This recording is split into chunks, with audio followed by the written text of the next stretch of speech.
محمد سيد الكونين والثقلين والفريقين من عرب ومن عجم يا المصطفى بلغ مقاصدنا واغفر لنا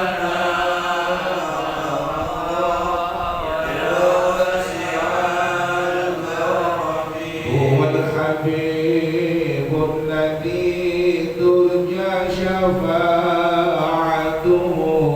لكل هول من الأهوال مقتحم يا ربي بالمصطفى بلغ مقاصدنا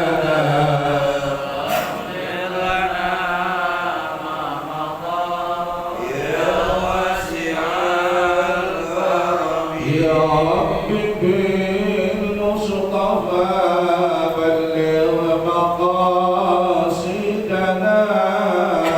واغفر لنا ما مضى يا واسع الكرم يا رب بالمصطفى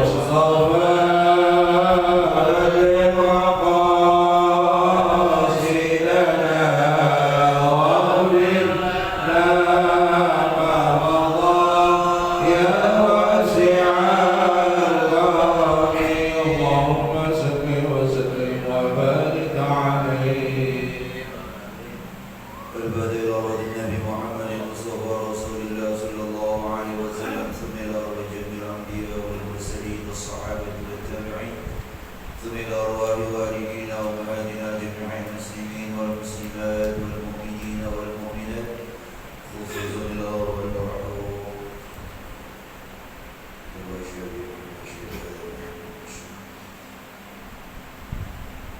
أبي زكريا الأنصاري سيدنا الله تعالى وإلى أرض النبي الفاتحة أعوذ بالله من الشيطان الرجيم بسم الله الرحمن الرحيم الحمد لله رب العالمين الرحمن الرحيم مالك يوم الدين إياك نعبد وإياك نستعين اهدنا الصراط المستقيم صراط الذين أنعمت عليهم غير المغضوب عليهم ولا الضالين رب اغفر لنا ولوالدينا آمين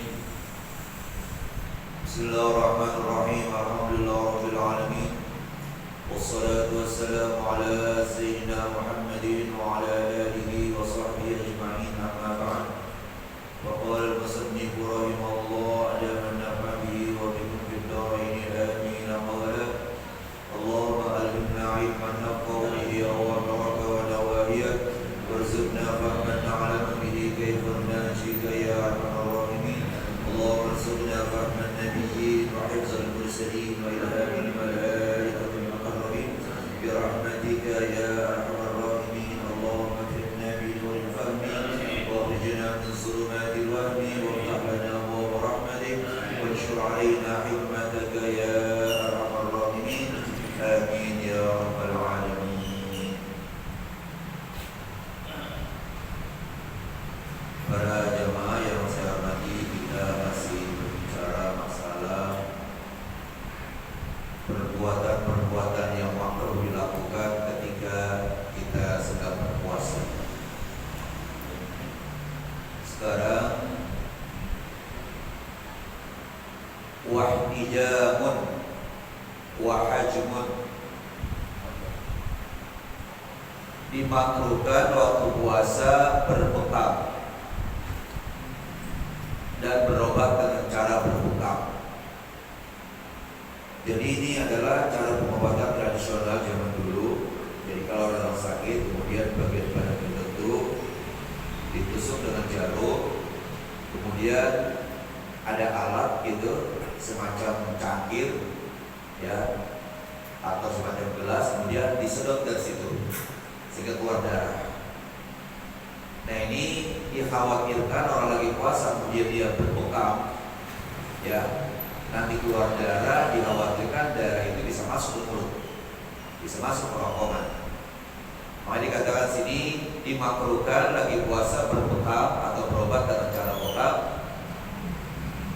Li khabaril Bukhari, berdasarkan hadis Nabi yang diriwayatkan oleh Imam Al-Bukhari, aftaral hajimu wal mahjumu, batalah orang yang membekam dan orang yang dibekam. Jadi dua-duanya, orang yang berbekam dan dibekam itu batal puasanya. Ya. Qala al-Baghawi, berkata al-Baghawi, ay ta'arrudan lil iftari.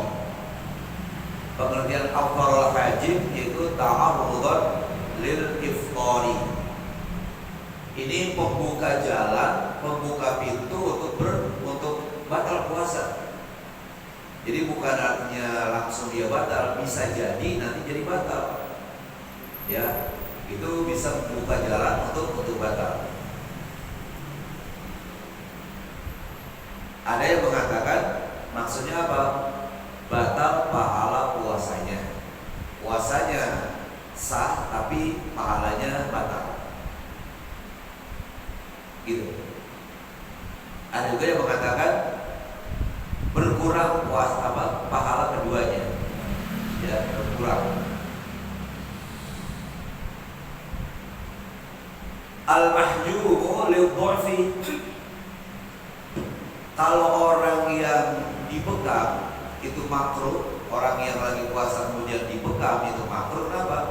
Lil-dha'fi, ya, atau lil-dha'fi, karena menjadi lemah dia nanti, karena darah keluar.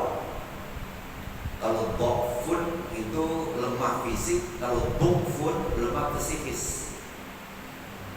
Orang kalau sudah tua ikatannya berkurang, itu namanya dha'fun. Makanya dalam Al-Quran ada dha'fan, dha'fin, bisa dibaca dha'fan, dha'fin. Kalau dha'fan, dha'fin itu lemah fisiknya, sudah lemas, jalan ke jauh. Kalau dha'fin itu lemah psikisnya, ingatannya ya udah kurang bagus gitu. Nah di sini katakan al-mahjubu, kenapa orang yang dibekam itu dia makruh?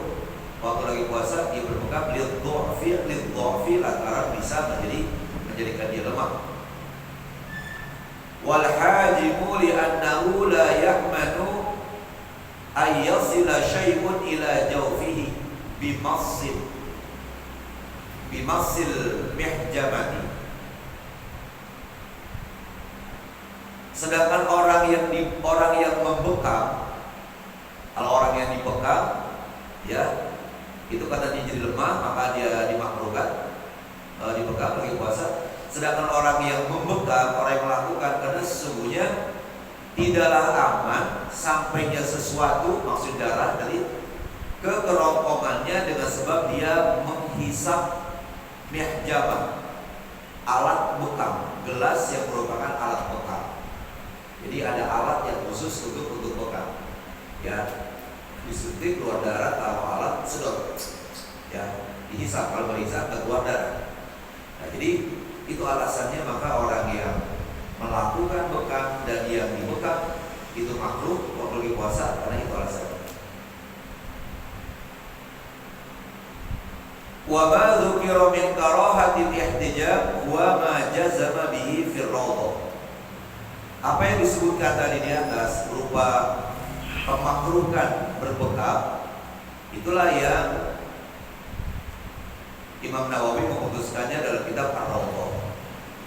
Wa jazama fi asliha, dan juga dipastikan, diputuskan di dalam kitab asli dari Ar-Rawdah itu, fi mawdi'in, pada suatu tempat. Wal majmu'i, ya, dan juga dalam kitab Al-Majmu' bi annahu khilaful aula. Katanya di dalam kitab Majmu' itu menjadi khilaful aula. Jadi khilaful aula itu dia adalah jalan tengah. Kalau menurut Imam Ahmad dan Ishaq, berbekam, lagi puasa berbekam itu batal puasanya. Sedangkan menurut ulama apa dasarnya? Imam Ahmad dan Ishaq dasarnya sebuah hadis, yaitu marran Nabi sallallahu alaihi wasallam ala rajulaini. Pernah Rasulullah lewat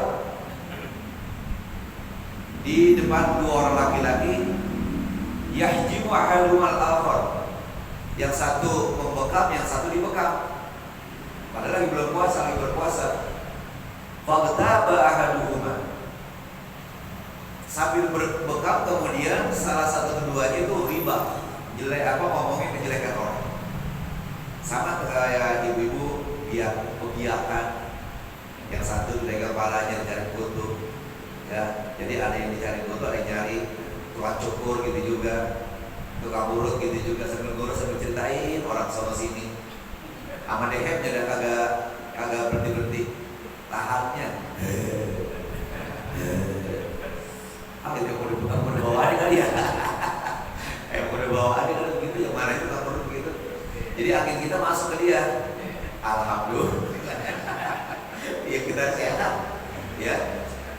Jadi dia lagi puasa, kemudian dia membekam dan dibekam, kemudian sambil ghibah, sambil gosipin orang.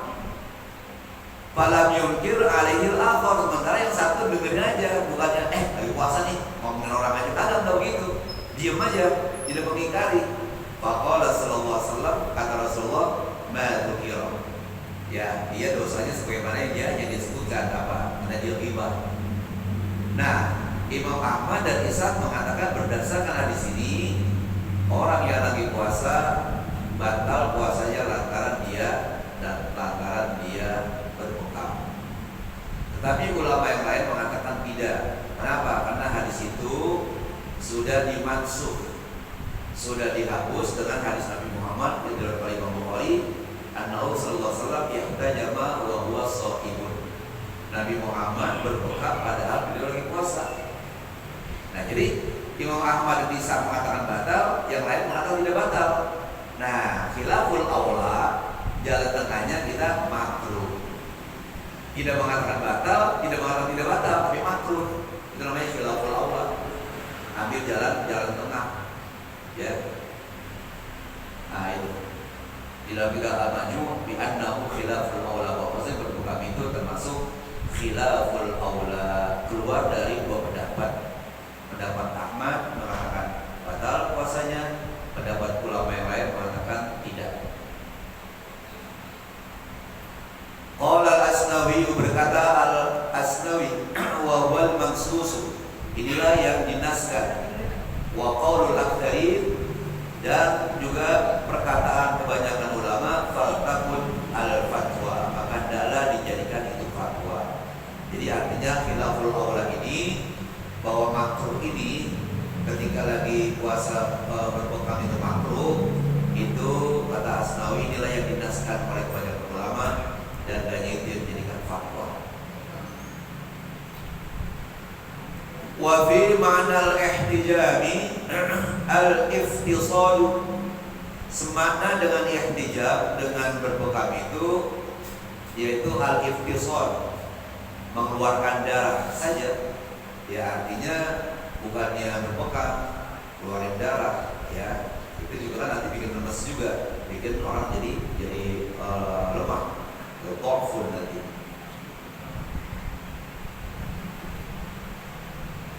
Kemudian yang berikutnya, perbuatan yang makruh lagi puasa, wa qublatun illa ta'arraq syahwatun,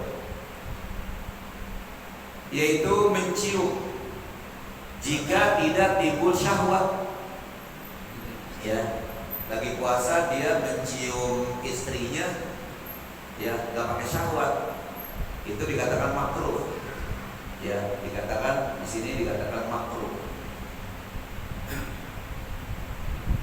Ada dobitnya tentang makruh, yang dikatakan makruh di sini, ya, yaitu apa yang dikatakan syahwat di sini adalah dhabitu tahriki syahwat khauful inzali. Yang dikatakan timbulnya syahwat itu karena dikhawatirkan akan keluar sperma. Dia cium istrinya dibarengan syahwat, itu dikhawatirkan keluar sperma. Kalau keluar sperma jadi batal kan? Tapi kalau tidak keluar sperma, ya itu tidak batal gitu. Wa illa kurimat. Kalau seandainya timbul syahwat, dan jika tidak maksudnya, dan kalau timbul syahwat maka jadi haram. Dan bulan puasa dicium istrinya, kan mencium istri itu halal, tetapi ada syahwat di situ, nah itu jadi haram. Ya, jadi haram, bukan makruh, jadi haram. Puasanya gak batal, tapi dia berdosa. Gitu. Li khabaril Baihaqi bi isnadin sahihin, berdasarkan hadis yang diriwayatkan oleh Al-Baihaqi dengan sanad yang sahih, annahu sallallahu alaihi wasallam rakhasa fil qiblati lisyaikhi wa huwa sha'imun wa naha anha ya asyab. Nabi Muhammad sallallahu alaihi wasallam memberikan keringanan, memberikan dispensasi, memberikan rukhsah tentang mencium waktu lagi puasa. Ini ingat yang dikatakan mencium sini, mencium yang boleh, maksudnya bukannya mencium orang yang haram dicium.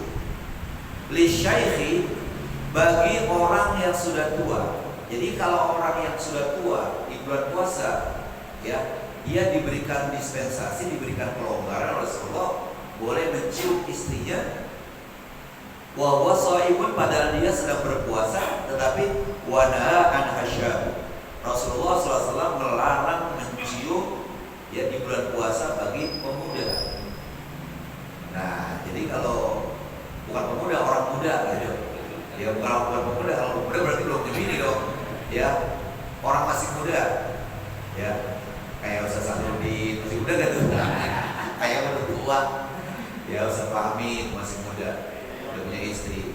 Ya. Nah, jadi kalau orang muda tuh syahwatnya kan masih tinggi, tapi kalau orang tua syahwatnya sudah berkurang.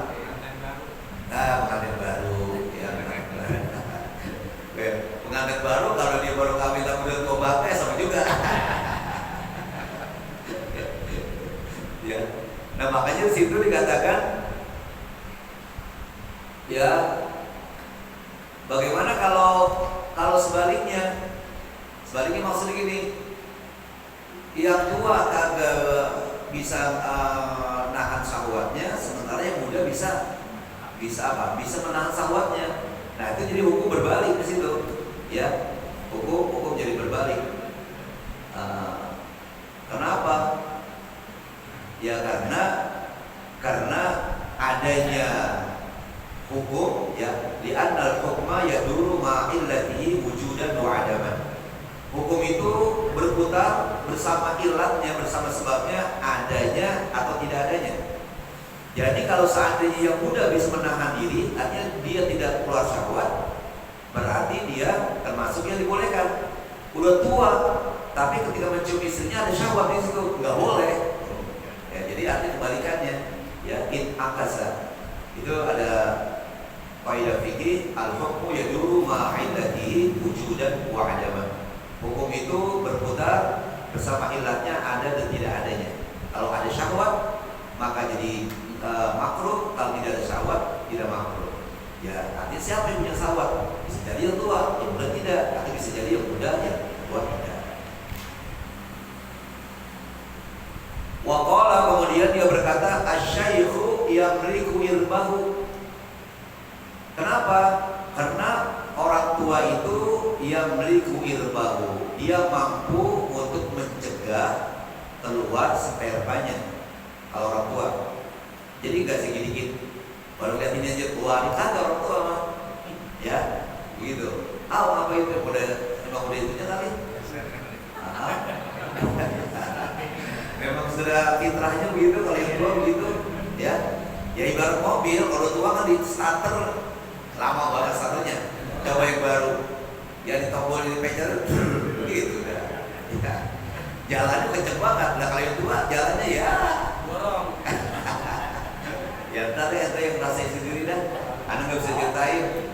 paling pada waktunya bener tuh sebelah ini.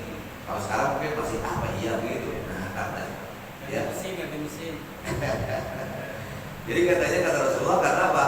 Orang muda ya asyaikhu yang beliku ilbahu, orang tua itu mampu untuk mencegah atau menahan keluar spermanya. Wasyabu yufsidu saumahu, sementara orang muda bisa membatalkan puasanya karena tidak bisa menahan keluar spermanya. Wa ma dzukira min karahatiha liman taharraka syahwatahu wa ma hukiya an nasr ummi. Apa yang disebutkan dari kemakruhan mencium itu bagi orang yang timbul syahwatnya, itulah yang dihikayatkan dari nas Imam Syafi'i dalam kitabnya Al-Um. Walladzi jazama bi syaikhani, sementara yang diputuskan oleh Imam Nawawi dan Imam Rafi'i, wa hakahu sahibul muhadzab an Syafi'i, dan diceritakan dari sahibul muhadzab, orang yang memiliki kitab muhadzab dari Imam Syafi'i. Jadi Imam Syafi'i kata-katanya ditulis oleh muridnya yang namanya kitabnya Al-Muhadzab, annaha khilaful aula wal mu'tamad, bahwasanya itu merupakan khilaful aula, itulah yang utama. Jadi kayak tadi itu ya penjelasan khilaful aula. Wa dukhulu hammamin, juga makruh lagi puasa masuk ke tempat pemandian, stempel. Ya, di situ kan kalau kita masuk kemudian banyak uang. Ya. Di mana sih mandi yang tempat kita mandi air panas di Guci ya? Iya, Yater ada di Guci ya, di Guci itu ya. Di Guci itu kan di mana? Tegal ya? Iya. Itu kan sudah buat mandi masuk kan uapnya ya panas begitu, airnya juga panas. Itu bisa nanti katakan di annahu yaquf, bisa air uap tadi itu, pemandian uap itu di annahu yaquf, bisa menjadikan orang menjadi lemah. Ya, lagi puasa lemah kan gimana? Sholat dalam puasa itu makruh. Ya, itu juga kalau tidak ada hajat. Kalau ada hajat mungkin dengan dia mandi di air panas begitu jadi sehat. Kan banyak orang yang pada sakit mandi di air panas itu jadi sehat. Itu namanya hajat. Kalau ada hajat hilang makruhnya. Tapi kalau tidak ada hajat langsung masuk itu jadi lemah dia badannya. Jadi makruh lain. Wasiwakun ba'da zawali, dan juga makruh lagi puasa bersiwak setelah gelincir matahari. Ya, setelah gelincir matahari. Kenapa? Li'annahu yuzilul khuluf, karena dengan bersiwak itu akan menghilangkan bau mulut.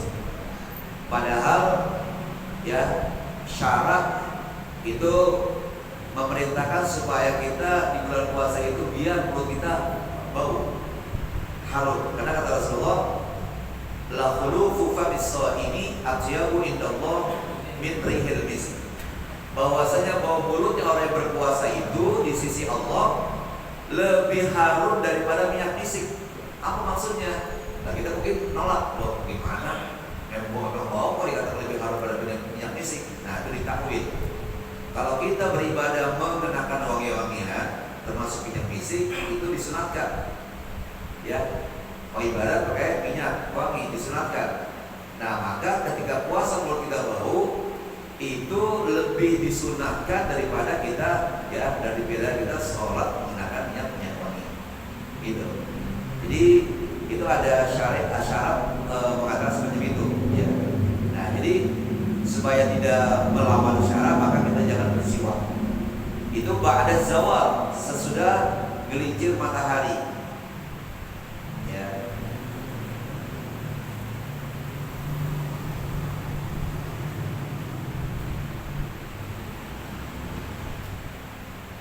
Jadi kalau itu kan siwak, bagaimana kalau kita hilangkannya itu dengan jeriji kita? Ya, itu tidak makruh. Karena itu bukan siwak namanya. Siwak itu ya kita maklum deh. Ya, nah kalau pakai tangan gitu, nama tangannya siwak bukan, maka nggak makruh. Ya termasuk siwak itu ya sikat gigi deh. Ya, karena kan kalau masih pagi bau harum mulut kita nggak begitu, tapi kalau udah siang, nah makanya itu bertambah harum itu biarin, ya itu atyab min rihil misk, lebih bagus daripada ya wangi minyak misik. Nah itu lain lagi. Itu karena ada semacam itu, maka jadi hilang kemakruhannya. Kenapa? Karena bisa mengganggu orang. Ya jadi katakan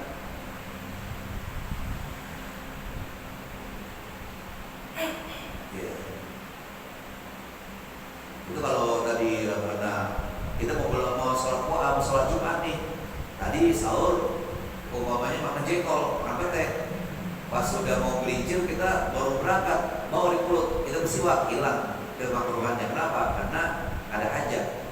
Karena kalau begitu ganggu orang yang semasjid. Lagi puasa atau pada bau sebenarnya. Pada pusing semua balanya. Mual lagi. Iya, mual lagi. Wa nazrul lima yahillu lahu tamattu bihi bi syahwatin.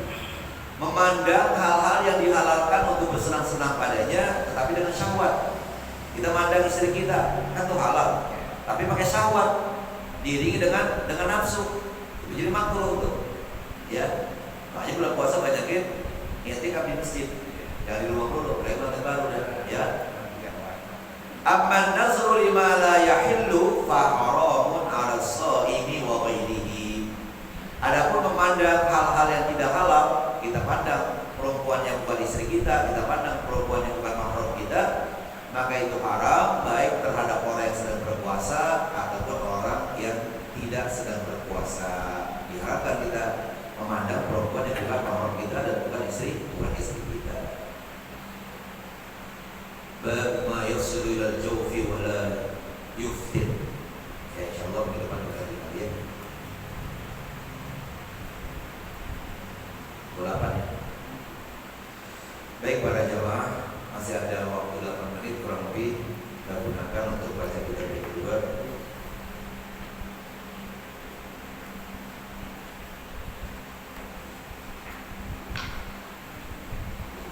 Masih membicarakan masalah hati ya.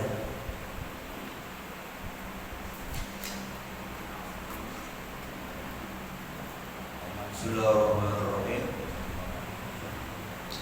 Wa min a'zami amradil qulubi wa sifatihal muhlikati al-kibr. Di antara penyakit hati yang paling besar dan sifat-sifat yang jelek yang ada dalam hati kita adalah al-kibr, yaitu sombong. Kalau bahasa orang sekarang arogan, angkuh. Wa huwa min sifati syayatin. Ini sifat sombong merupakan salah satu daripada sifat-sifat setan. Jadi setan itu sifatnya adalah sombong dia. Jangan kita ikuti sifat setan. Allah Ta'ala fi iblis al-la'in. Berfirman Allah Subhanahu wa taala pada iblis yang terkutuk.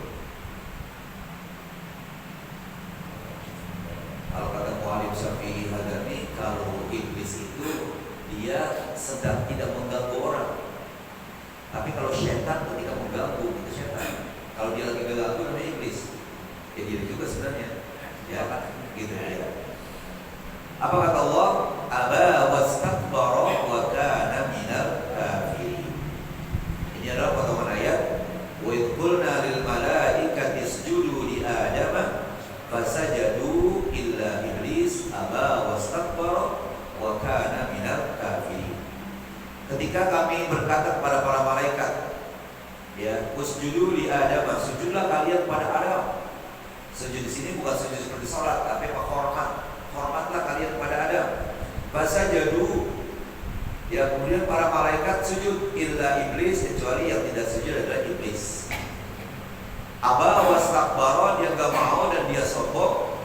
Wa kana minal kafirin, dan iblis itu termasuk makhluk yang ingkar, makhluk yang melawan, ya, yang al-kafirin, yang kafir. Ketika ditanya, kenapa kamu tidak mau sujud? Amartuka, ya, ketika saya perhatikan kamu, Ya kata setan, ya ana khairun minhu, saya lebih bagus daripada Adam. Khalaqtani min narin wa khalaqtahu min tin. Kenapa saya lebih bagus daripada Adam? Saya kau ciptakan dari api, sedangkan Adam kau ciptakan dari tanah. Api biar rendah bagaimana dia akan menjulang ke atas. Tapi tanah biar besar bagaimanapun pasti akan bawa jatuh. Jadi saya lebih utama, saya lebih baik daripada Adam. Nah itu jawaban si iblis ya gitu. Wal mutakabbiru baghidun ila Allah taala. Orang-orang yang sombong dibenci oleh Allah Subhanahu wa taala. Kama qala ta'ala, sebagaimana firman Allah Ta'ala, innahu la yuhibbul mustakbirin. Sesungguhnya Allah tidak suka, tidak senang kepada orang yang berlaku sombong. Apa yang kita sombongin? Ya, sedangkan kita adalah makhluk yang hina. Ya, yang diciptakan dari ya air yang hina. Itu kalau kata orang Irama gitu. Ya. Innallaha la yuhibbu kulla mukhtalin fakhur. Ya, wa la tusahhir khaddaka lin-nasi wa la tamshi fil ardi marha. Innallaha la yuhibbu kulla mukhtalin fakhur. Sesungguhnya Allah tidak suka kepada setiap orang yang sombong, lagi orang yang suka membangga-banggakan diri. Nih saya, anak siapa dong saya? Gitu kan? Jadi dia membanggakan dirinya, membanggakan keturunan-keturunannya, membanggakan ya nenek moyangnya. Wal khuyala wal fakhru min awsafil mutakabbirin. Sifat sombong dan sifat membangga-banggakan diri ini merupakan sifat-sifat orang yang sombong. Wal mutakabbiru muta'arridun li ayyafa'allahu ala qalbihi.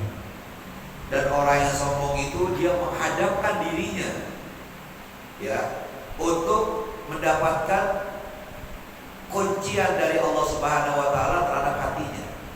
Jadi dengan kata lain dia menawarkan dirinya, dia melawan, dia angsrongin kalau bahasa kita. Nih ya Allah, ya kunci dah hati saya. Jadi kita begitu ambil ya. Nah, jadi janganlah kita berlaku sombong. Kenapa? Dianggap kita itu menantang Allah ya supaya hati kita dikunci. Di ayat Allah ala qalbi, agar supaya Allah mengunci hatinya. Kama qala ta'ala, sebagaimana firman Allah Subhanahu wa taala, kadzalika yatba'allahu ala kulli qalbin mutakabbirin jabbarin. Ala kulli qalbi mutakabbirin jabbarin. Demikianlah, begitulah Allah Subhanahu wa taala mengunci mati. Ya, bukannya mengunci sergam, tapi rapat. Ala kulli qalbi mutakabbirin, kepada setiap hati yang sombong, lagi jabbar yang bersewenang-wenang, berlaku seenaknya saja. Wal mutakabbiru masrufun an ayatillah. Orang yang sombong itu dipalingkan oleh Allah dari ayat-ayat Allah, ya, dari tanda-tanda kekuasaan Allah Subhanahu wa taala. Gitu. Seharusnya kan dia ketika melihat alam yang begini kokoh, lihat matahari, lihat bulan, lihat lautan, lihat bumi, itu seharusnya dia merasa kecil, yang gak ada apa-apanya, gak mampu menciptakan seperti apa yang ada ini, yang diciptakan oleh Allah Subhanahu wa taala. Itu seharusnya merendahkan diri. Nah, makanya kalau orang yang sombong itu berarti dia dipalingkan oleh Allah dari tanda-tanda kebesaran Allah. Apa tanda kebesaran Allah? Itu ada yang langit, ada yang bulan, ada yang bintang, ada yang matahari, ada yang lautan, adanya ini bumi. Seharusnya dia berpikir bahwa Allah Maha segala-galanya. Kama qala ta'ala, sebagaimana firman Allah Subhanahu wa taala, sa'asrifu an ayati alladziina yatakabbaruna fil ardi bighairi haqq. Kata Allah, saya akan palingkan dari tanda-tanda kekuasaanku itu pada orang-orang yang sombong di muka bumi ini bighairi haqqi, tanpa alasan yang benar. Apa alasannya kamu sombong? Enggak ada. Ya. Qala Rasulullah sallallahu alaihi wasallam, Rasulullah sallallahu alaihi wasallam bersabda, yaqulullahu ta'ala, Allah Subhanahu wa taala berfirman. Ini namanya hadis qudsi. Jadi hadis qudsi itu Allah yang memberikan pengertian ke dalam jiwa Nabi Muhammad yang membahasakannya. Kalau firman Allah yang memberikan pengertian dan bahasanya dari Allah. Tapi kalau hadis qudsi Allah yang berfirman, ya, lewat pengertian, pemahaman dalam jiwa Nabi Muhammad yang membahasakannya. Apa kata Allah? Al-kibriya uridai, sifat kebesaran itu adalah selendang aku. Wal azamatu izari, sifat keagungan itu adalah izarku, kainku. Ya, jadi pakaian. Jadi yang pantas memakai itu hanya Allah. Faman naza'ani wahidan minhuma, siapa-siapa yang merebut satu dari keduanya dari aku, dia ambil selendangku, dia ambil kainku, padahal itu adalah pakaianku, alqaituhu finnar, orang itu akan saya campakkan, saya akan lemparkan ke dalam api neraka. Kenapa? Karena milik Allah dia ambil. Ya, jadi itu sifat kebesaran, sifat keagungan milik Allah. Ya, jangan kita suka ambil. Kalau nggak ambil Allah marah dan kita dicampakkan ke api neraka. Wa qala alaihi salatu wassalam, juga Rasulullah bersabda, yuhsyarul mutakabbiruna yaumal qiyamati mislat darri fi suratir rijal. Dikumpulkan orang-orang yang sombong di hari kiamat nanti seperti semut di dalam rupa manusia. Ya, semut tapi kayak manusia. Orang sombong, ya semut kan kecil, karena dia di dunia merasa besar. Tadi akhirat dia dikecilin oleh Allah Subhanahu Wa Taala. Ya, mukanya muka manusia tapi bentuknya bentuk semut. Yaghshahumul dhullu min kulli makanin. Mereka itu ditimpa kehinaan dari setiap penjuru. Artinya udah gak bisa inilah, ya. Itulah orang yang sombong. Al-hadisa, iqra'il hadisa bitamamihi, silakan baca hadis dengan sempurna. Wa qala alaihi salatu wassalam, insyaallah itulah ya. Baik para jemaah, sebelum kita baca doa, kita baca Fatihah, yang mana pahalanya kita hadiahkan kepada orang-orang yang merupakan adanya di musola kita ini, dan juga kita baca Fatihah, mudah-mudahan orang tua kita, saudara kita, mungkin sebelum meninggal dunia dapat sebaik-baiknya, yang lagi pada sakit, disehatan badannya sedang tuntas, anak cucu kita sedang belajar dan jaga dan berharap Allah Subhanahu Wa Taala dan sekalian muda, yaitu besok Al-Barkah mau itu biasa di subuh dia udah mulai, ya. Biar saya gak disuruh, ya saya ini aja lah, mungkin panitia lupa, ya. Ada Kiai Munawir asli kalau satu. Al-Fatihah.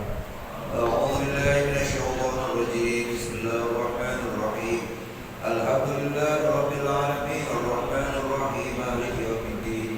Iyyaka na'budu wa iyyaka nasta'in, ihdinas siratal mustaqim, siratal ladzina an'amta 'alaihim